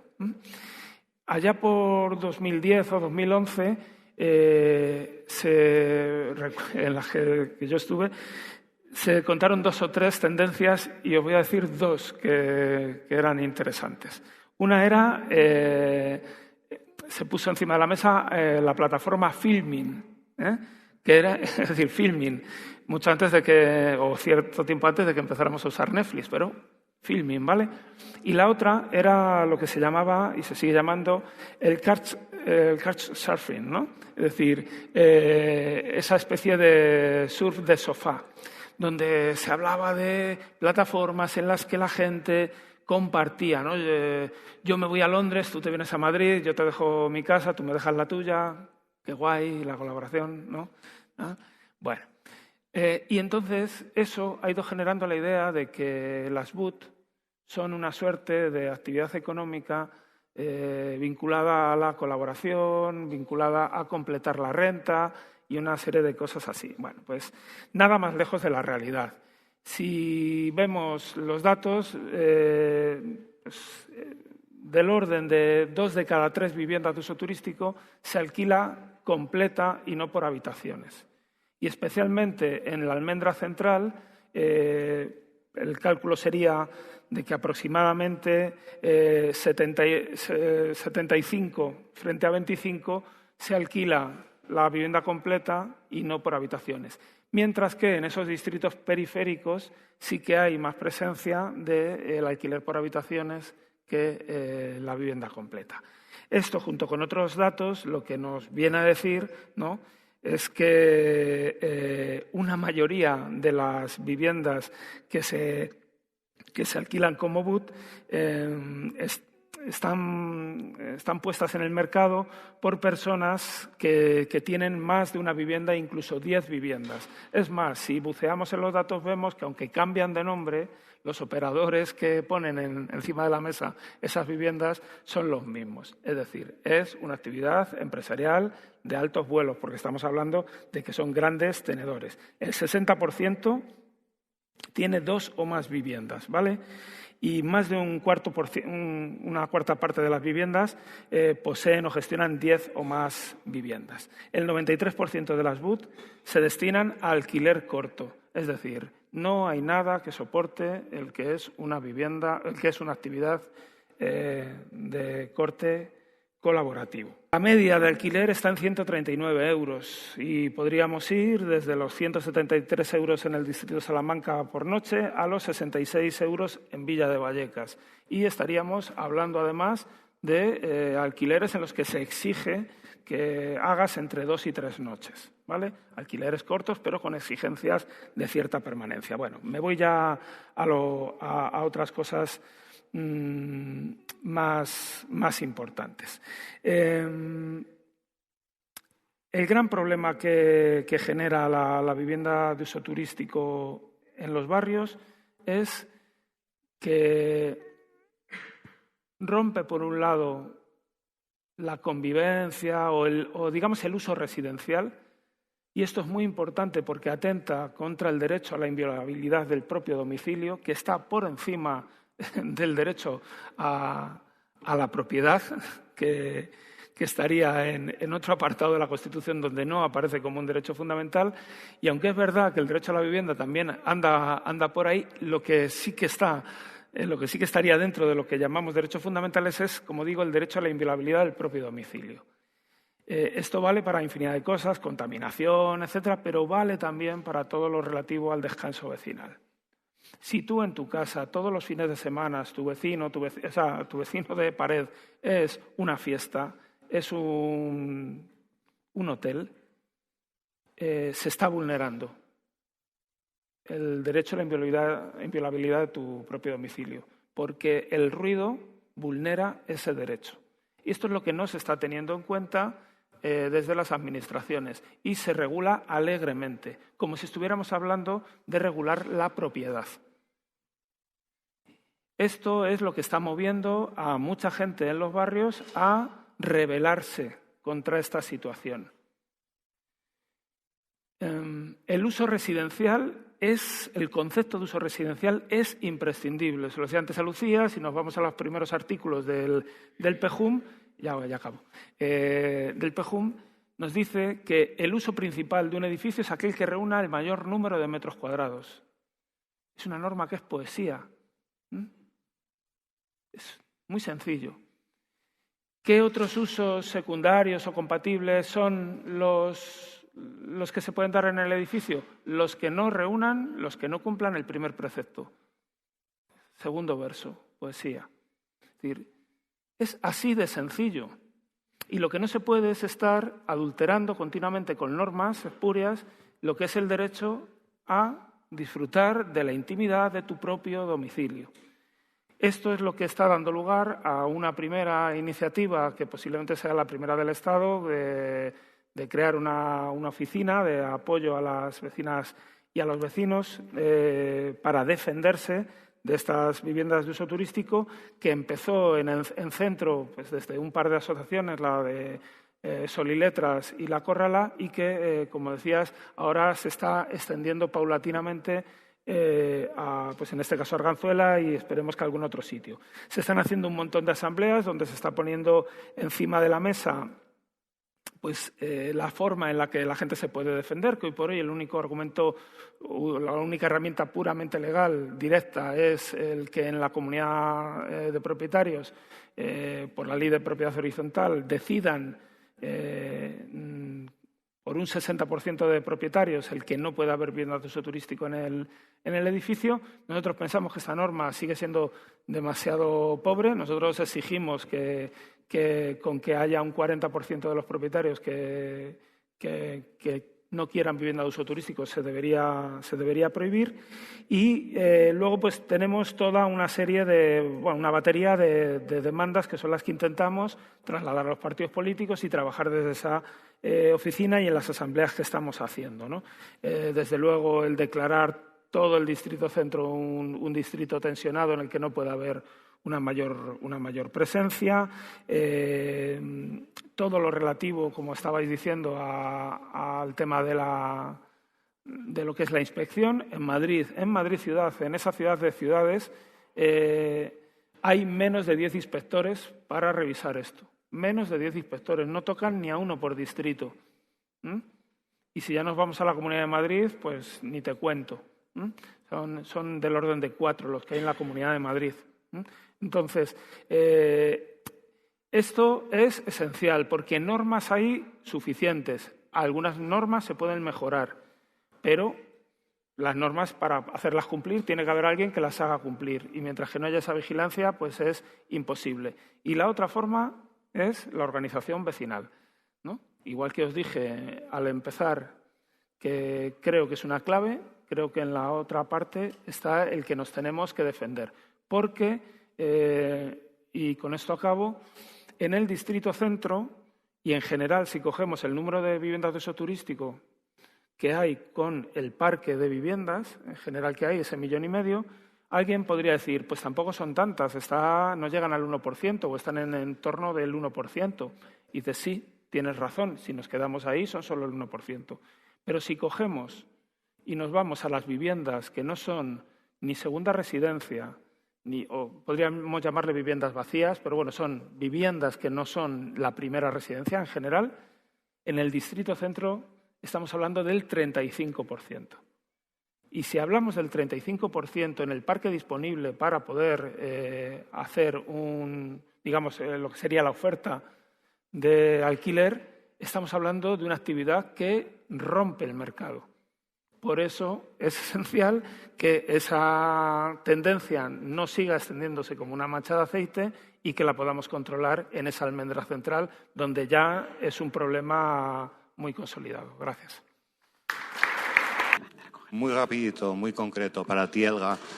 ¿Qué incentivos tienen estos alemanes que alquilan a precio regulado voluntariamente? Bueno, tienen incentivos también a nivel fiscal, ¿vale? Es decir, no sé exactamente cómo funciona su sistema su sistema de declaración, pero sé que tienen incentivos fiscales, es decir, pagan menos impuestos por el hecho de alquilar los precios por debajo del mercado y, sobre todo, lo que ellos tienen es muy importante, es una política de rehabilitación y de subvenciones. Ellos tienen subvenciones para modernizar las viviendas, para rehabilitarlas y, sobre todo, también para poner viviendas en alquiler. Es decir, por el hecho de alquilar a precios por debajo del precio de mercado, reciben ayudas. Ellos tienen una política económica a nivel de subvenciones importante, que no tenemos aquí. Súper, mil gracias por esta magnífica presentación. Quería hacer un apunte interesante y luego la pregunta final.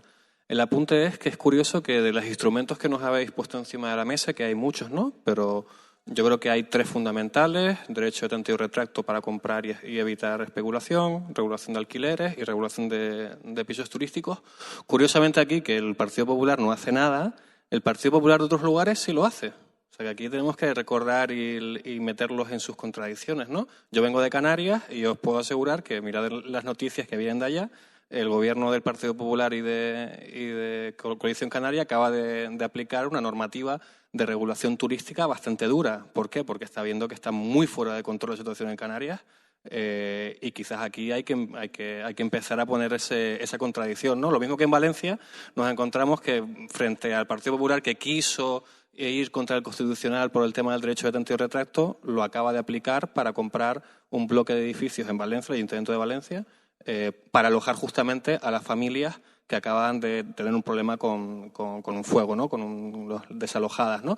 Y luego, tú recordarás bien, Elga, que lo sabes, de los 140 municipios regulados en Cataluña, uno de ellos, el único que el Partido Popular tiene en la alcaldía, que es el del señor García Albiol, no es que precisamente sea un señor de centro-derecha, aplicó la regulación de alquileres. O sea que, bueno... Capital de Castilla y León. Efectivamente. O sea que, bueno, quizás el Partido Popular de aquí, que no hace nada, debería aprender sus homónimos de otras partes que cuando ven que el problema es grande, aplican las medidas que nosotros proponemos, ¿no? La pregunta que quería lanzar era la siguiente, que es ¿cuál es la agenda legislativa que desde Madrid se debería de lanzar en este mandato? Es decir, tenemos un gobierno central que, bueno, más o menos es cercano, y me gustaría saber cuál es vuestra opinión de cuáles son como los ejes en los cuales deberíamos de incidir como fuerza política madrileña dentro del debate nacional. Gracias. ¿Dirigida a quién? Voy a dejar todo ya vosotros. Para que así vayáis pensando y luego me rematéis. Nosotros hemos presentado este año, desde la Confederación, un documento extenso, pero que concentra en 10 medidas lo que se tendría que hacer en grandes ciudades, que es lo que llamamos la Carta de Barcelona. Varias ya las has dicho. Está el tema del tanteo y retracto, que sea realmente efectivo. Luego, la aplicación de la ley de vivienda, con el tema de poner topes, declarar zonas saturadas. En nuestro modo de ver, no somos contrarios a que se siga construyendo vivienda. Lo que pasa es que esa construcción tiene que estar absolutamente acompasada a la realidad de la zona y no puede ser la única forma de conseguir superar ese 1 y pico % de vivienda social que en este momento hay en el conjunto del Estado, ¿no? Que no llegamos al 3% dependiendo de dónde estemos. Eso pasa también, evidentemente, y pues lo habéis estado diciendo, por la compra de inmuebles, por la compra de pisos. No siempre tiene por qué ser inmuebles, lo dijo Javier, ¿no? En cierto modo, pero como no tenemos una caja infinita, pues no podemos fiarlo todo a comprar, ¿no? Pero esa compra, evidentemente, tiene que ser, y concretamente en Madrid, tiene que ser no solamente en todos los distritos, sino también en buena parte de los municipios. Es decir, tenemos que ser capaces de distribuir las oportunidades para que la gente pueda vivir allí donde quiere vivir y donde puede vivir, digamos, porque tiene vinculado, por ejemplo, al empleo o una serie de cosas así. Necesitamos incrementar muchísimo el uso del alquiler. Tenemos que cambiarle el paradigma de querer ser propietarios por tener una vivienda digna, sin más, ¿no? Y eso pasa pues porque haya esa disposición. Si estábamos viendo que del 1,5 millones de viviendas de Madrid, viviendas vacías, hay un porcentaje menor, pues evidentemente eso es lo que está casi puesto a disposición. Necesitamos incrementar la posibilidad. Y para eso seguramente habrá que cambiar ciertos sentimientos personales, habrá que trabajarlos. Uno de los grandes problemas que hay ahora mismo en Madrid, a mi modo de ver, y ya termino por dejar espacio, es que la gente de mi edad, que somos somos el baby boom, ¿no? Somos la generación del baby boom, pues nuestros padres están muriendo, ¿no? Y se genera una quiebra, ¿no? de la cosa sentimental, porque además somos gente que en su mayoría somos de familias numerosas, de 4, de 5, de 6, de 7 hermanos, ¿no? Muchos de nosotros somos así. Y no es fácil ponerse de acuerdo para ver qué se hace con la casa de los padres. La Administración debería acompañar muchísimo más en ese proceso que tiene una parte de duelo, pero que sobre todo tiene una parte de solución, ¿no?, al problema vital, a la realidad vital. Y la gente debe entender que es un bien social lo que está en juego y tenemos que ayudar a la gente a resolver ese problema. Porque lo que no puede ser es que las casas se queden vacías porque no nos decidimos a venderlas o alquilarlas, ¿no? Y no basta con tener una agencia del alquiler. Habría que trabajar esa solución que es más emocional que otra cosa. Y hay muchas más. El que se piense que la solución de la vivienda en Madrid es una sola medida, se lo tiene que hacer mirar. Sí, yo estoy totalmente de acuerdo. Al final, bueno, ya lo he dicho antes, ¿no? A problemas complejos no hay soluciones sencillas y la diversificación en políticas es esencial. Yo simplemente, pues yo creo que ya las he dicho, ¿no? Yo creo que ha dado la clave en el hecho de que movilizar la vivienda existente es un punto fundamental. Por lo tanto, hemos de apostar por la rehabilitación del parque y, sobre todo, incentivar que se rehabilite para alquilar.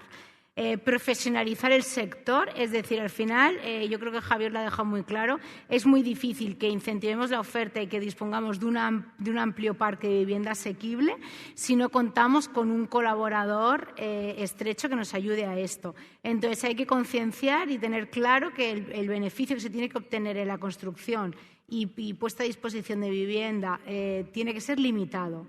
Y esta es la idea, incentivar que el beneficio que obtienen este tipo de empresas sea limitado. Y para ello, pues bueno, yo creo que las Housing Association, que es el perfil a nivel europeo que se utiliza, pues bueno, tiene que aterrizar en España, ha llegado para quedarse y hay que incentivar esta parte.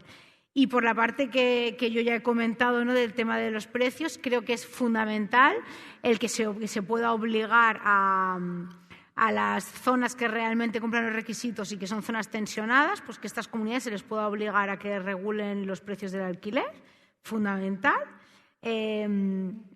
Luego el tema dotar a las administraciones para que realmente puedan inspeccionar y sancionar el cumplimiento de todas las normas a nivel legal, tanto pues la prohibición en temas de comisiones de alquileres es fundamental, el tema de las viviendas turísticas, etcétera. Regular contratos de temporada, habitaciones, etcétera. Y, sobre todo, también esto desde las administraciones públicas hay que incentivar el acompañamiento y la mediación con los inquilinos, favorecer el asociacionismo y, sobre todo, esto, o sea, el ayudar al inquilino. O sea, tenemos una regulación en materia de vivienda muy compleja. Entonces, hay que difundir, hay que acompañar para que esto realmente, para que el inquilino la conozca y la pueda aplicar y ayudar a que esta materia sea clara y sea cercana y se pueda negociar con los propietarios y se pueda ayudar a que las normas realmente se cumplan. Las normas no sirven de nada si no ponemos en marcha todos los mecanismos necesarios para su cumplimiento. Y ya está. Bueno, pues claro, yo como no puede ser de otra manera, llego el tercero, suscribo todo lo dicho, me había hecho una lista y empezó a hacer check, check, check, check, check. Es decir, todo ya lo habéis comentado, sin insistir en esto de que convendría que fuésemos capaces de generar una legislación para que haya un tipo de housing associations a la española y que no se puede hacer sin una legislación en Cortes, y tenéis una diputada que trabaja estos temas. Y sin insistir también que creo que hay campo de juego con el PSOE para que se modifique la legislación de forma que cuando los ayuntamientos exijan que se declare zona de mercado tensionado y las comunidades autónomas bloqueen la aplicación de la ley, pueda existir una especie de inspección federal o fuerza federal de cohesión que aplique ese instrumento. Y digo que creo que hay campo de juego porque yo me veo habitualmente con gente del PSOE que trabaja en temas de vivienda y les veo preocupados por esto, o sea que la preocupación vendrá por dentro. Entonces, como no me habéis dejado nada, sí insistir en lo de que esto de las limitaciones a la capacidad de comprar en función de para qué va a ser la vivienda, seguramente no solo Canarias, sino que Baleares pueden ser aliados, porque hay zonas de mercado tensionado, zonas de mercado torrefacto, Madrid y Barcelona, y después los archipiélagos, que eso es roca volcánica. O sea, bueno, además, en uno de los casos es que es roca volcánica. Allí es mainstream, es decir, es bastante transversal a izquierdas y derechas, que gente con muy buenos salarios no puede vivir en sus ciudades. Con lo cual, pero por cierto, no lo orientemos a que no puedan comprar los extranjeros, no es eso, o a que no puedan comprar empresas. Es que no se puede transmitir vivienda en una zona de mercado tensionado si no es para vivir en ella. Si tú la compras y vives, fenomenal. Si tú eres una empresa, la compras y alquilas en determinadas condiciones y la gente vive permanentemente, también fenomenal. Ahí los detalles también son importantes. Y acabo, como lo de la agenda legislativa, ya lo han hecho Quique y Elga, no me resisto a comentar una cosa de lo de las contradicciones que ponía Eduardo encima de la mesa. Lo de la vivienda turística en Euskadi se solventó de la siguiente manera, y lo hizo el Partido Nacionalista Vasco. No solo, pero también. El Ayuntamiento de Donosti y el de Bilbao, cada uno optaron por un modelo, pero tú no puedes alquilar vivienda turística en un caso si no tiene acceso diferenciado. O sea, básicamente lo que estás diciendo es que los portales tienen que ser distintos. Sí, pero allí lo inspeccionan y te empapelan. Y ahora voy a explicar por qué te inspeccionan y te empapelan. Y lo hace un partido de centro-derecha. Y la otra es que solo pueden ser primeras plantas. Son dos modelos distintos, pero en el fondo es restringir muchísimo la posibilidad, porque estás diciendo que la mayor parte de los inmuebles no y algunos inmuebles sí. Y además hay zonificación. Hay sitios donde sí y sitios donde no. ¿Por qué toma esa decisión el PNV, que fuera de Euskadi se les visualiza como un partido de derecha sin más? Yo no les he votado nunca ni lo voy a hacer, pero bueno, la cosa es más compleja, ¿eh? Es un partido de centro-derecha donde dentro hay muchas cosas, porque es un movimiento nacional. Lo hacen porque en Euskadi hay más del 30% de PIB industrial. Esta es la razón profunda.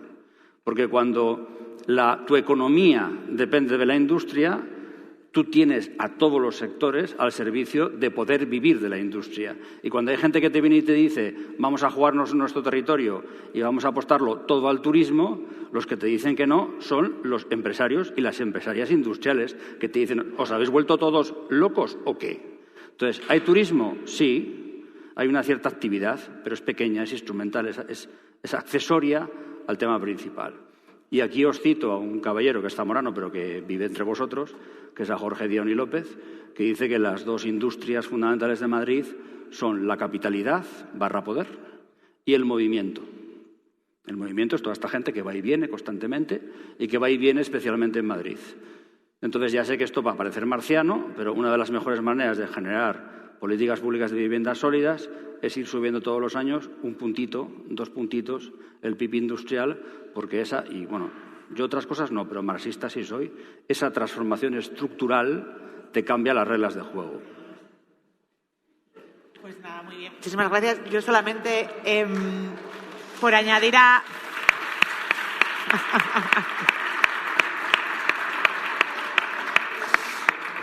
Porque sepáis qué estamos haciendo en esta agenda legislativa, que yo creo que es importante. Tenemos una parlamentaria, Tess Sidi, que es parte de la Comisión de Vivienda. Esta propuesta de que los ayuntamientos puedan declarar zonas tensionadas y pedirle al Estado que les apoyen para poder poner los topes al alquiler, nosotros ya la hemos registrado en el Congreso. Es una medida que llevamos Más Madrid con mucho honor. Va a ser nuestra, la vamos a negociar con el Partido Socialista, porque efectivamente el PSOE tiene ayuntamientos en comunidades autónomas que han decidido no aplicar la ley de vivienda, por lo cual a ellos también efectivamente les interesaría buscar un mecanismo en el que los ayuntamientos, desde una visión municipalista, pudieran regular los precios del alquiler. Por lo tanto, esa es una de las principales apuestas desde Más Madrid ahora mismo. La segunda es este modelo que comentabas, que yo creo que es un modelo que ya se ha utilizado en Canadá y en otros lugares, que es prohibir la compraventa si no es para vivir. O sea, tú no puedes efectivamente comprar si no es para residir o para alquilarlo a unos precios determinados. Ahí tenemos, yo creo que efectivamente es el mecanismo que tenemos que utilizar y ese es el tipo de proposición que tenemos que llevar al Parlamento. Y luego también hace falta que el Gobierno progresista pues se moje en la cuestión de los pisos turísticos y también necesitamos una regulación a nivel estatal, a pesar tarde. Bueno, pues está muy interesante pues manera de visualizar lo que nos ponía ahora Javi, que efectivamente pues en Madrid hace falta pueblos industriales que también ayuden a la transición verde, y a eso se dedican una parte importante de nuestros parlamentarios en la Comunidad de Madrid, que tienen propuestas también buenísimas. Muchísimas gracias a todos por quedaros hasta tan tarde. Yo creo que con estas últimas intervenciones hemos puesto la guinda a esta interesantísima charla sobre vivienda. Os agradecemos muchísimo a los tres haber estado con nosotros. Creo que nos llevamos todos muchísimas notas y muchísimas cosas sobre las que avanzar. Como decía Elga, tremendo recorrido de mejora que tenemos en Madrid. Más Madrid vamos a estar con eso, justamente tomando notas de los que saben, de los que más saben, haciendo las propuestas en todos los niveles. Lo vamos a hacer en el Ayuntamiento de Madrid, lo hacemos en la Comunidad de Madrid, lo vamos a hacer a nivel del Estado. Y bueno, pues tenemos 3 años muy intensos para seguir trabajando por el derecho a la vivienda. Así que nada, todas juntas a por ello. Muchísimas gracias.